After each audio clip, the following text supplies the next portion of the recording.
But so he said, and let me just read the second part of the question. He was asked if the media overstates the level of alarm people should have about terrorism as opposed to longer-term problems of climate change and epidemic disease. He says absolutely. So let me just clarify. Is the president saying, as he seems to be implying here, that the threat of climate change is greater than the threat of terrorism?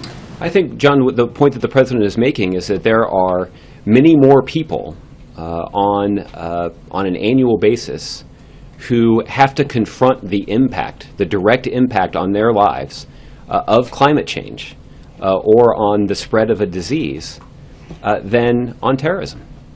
So the answer is yes, the president thinks that climate change is a greater threat than terrorism. I think the point that the president is making is that when you're talking about the direct daily impact of these kinds of challenges on the daily lives of Americans, particularly Americans living in this country, that direct impact is more, that more people are directly affected by those things than by terrorism. So climate change is more of a clear and present danger to the United States than terrorism? Well, I think even the Department of Defense has spoken to the significant threat that climate change poses to our national security interests, principally because of the impact that it can have on countries with less well-developed infrastructure than we have. I'm not asking if it's a significant threat, I'm asking if it's a greater threat.